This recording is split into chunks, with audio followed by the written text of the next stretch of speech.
when you first start your own business, there's so many hats that you need to wear. Imposter syndrome is probably one of the bigger inner voices at that point in time. How did you deal with that? Imposter syndrome has probably crept up in different ways over the years. And that being able to challenge that thinking.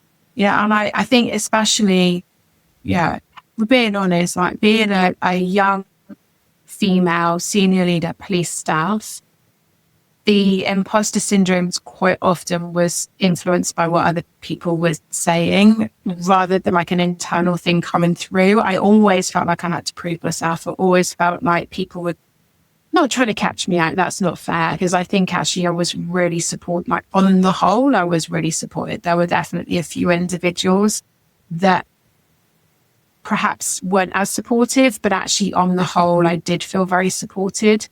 And I think that imposter syndrome, that feeling the need to prove, like, you know, when people talk about, oh, well, they're only in that job because they tick a box and they're trying to increase visibility of women in senior leadership and all the rest of it. And I think there's a part of you that knows that you're more than capable and you've definitely earned your right to be in the room. That still, there's that little niggling doubt. But actually, I think sometimes that works as a positive because it keeps your self-awareness high and you are challenging yourself and you are questioning, like, okay, how did I do that? Could I have done that any differently? How can I be better? So I think whilst there were elements of it there, I actually think that I was able to use that to my advantage in just getting better.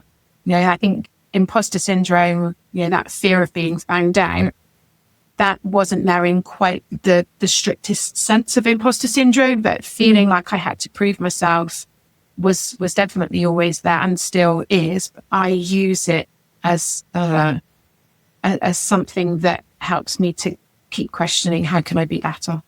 Because I don't think there's a ceiling for that. So